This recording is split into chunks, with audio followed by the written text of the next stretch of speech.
And so it happened that on a warm, windy evening, I drove over East Egg to see two old friends whom I scarcely knew at all. Their house was even more elaborate than I expected, a cheerful red and white Georgian colonial mansion overlooking the bay. The lawn started at the beach and ran toward the front door for the quarter of a mile, jumping over sundials and brick walks and burning gardens. Finally, when I reached the house drifting up the side in bright vines as through from the momentum of its run. The front was broken by a line of French windows, glowing now with reflected gold, and wide open to the warm, windy afternoon. The tomb cannon in riding clothes was standing with his legs apart at the front porch. He had changed since his new heaven years. Now he was dirty, straw-haired, men of 30 with a rather hard mouth and a supercilious manner. Two shining, arrogant eyes had established dominance over his face and gave him the appearance of always leaning aggressively forward. Now even the effeminate swung of his riding clothes could hide the enormous power of the body. He seemed to feel the glistening boots until he strained the top of lacing and you could see the great pack of muscles shifting, and his shoulder moved under his thin coat. It was a body capable of enormous leverage, a crucial body. His speaking voice, a gruff, husky tenor, added to the impression of fractiousness he conveyed. There was a touch of eternal contempt in it, even toward people he liked. And there were men on New Heaven who had hated his guts. Now, don't think my opinion on these matters is final. He seemed to say, just because I'm stronger than more of the men than you are. We were in the same senior society, and while we were never intimate, I always had the impression that he approved of me and wanted me to like him with some harsh, defiant wistfulness of his own. We talked for a few minutes on the sunny porch. I've got a nice place here, he said, his eyes flashing about restlessly. Turning me around by one arm, he moved the broad flat hand along the front vista, including in its sweep a sunken Italian garden, a half-acre of deep pungent roses, and a snub-nosed motorboat that bumped up tide offshore.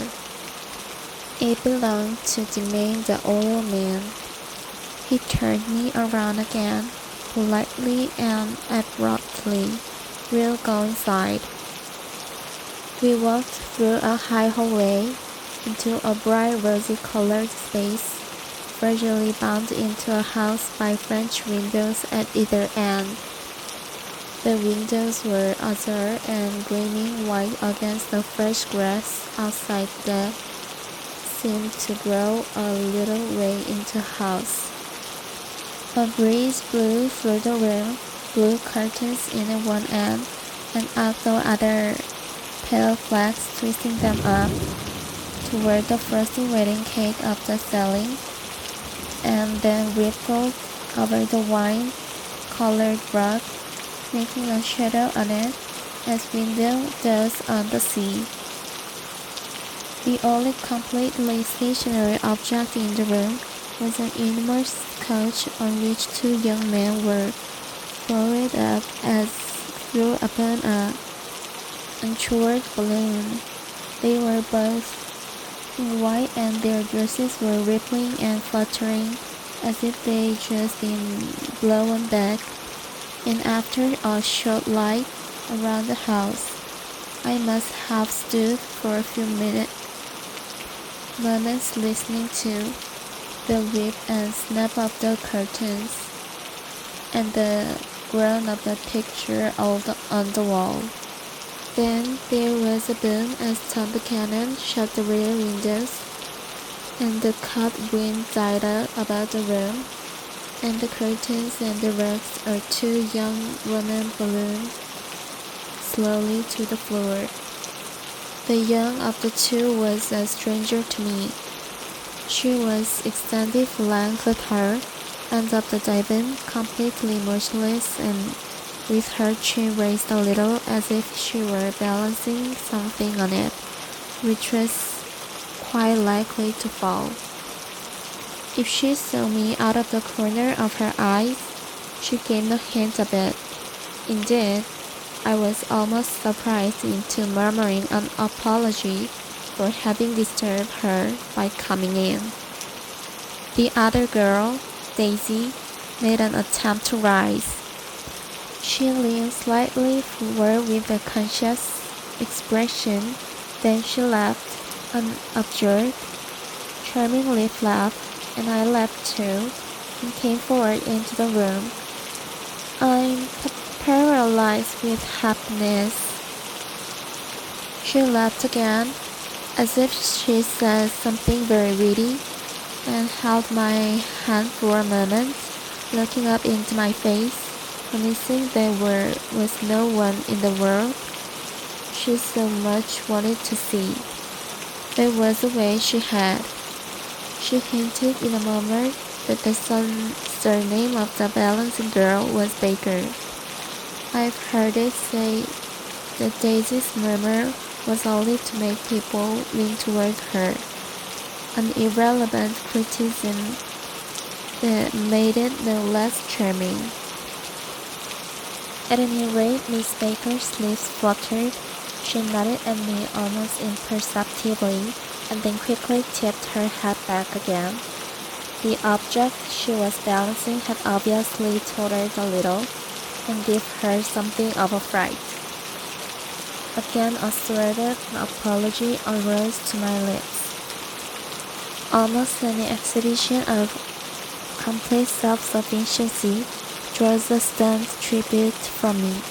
I looked back at my cousin, who began to ask me questions in her low, thrilling voice. It was a kind of voice that the ear follows up and down, as if each speech is an arrangement of notes that will never played again.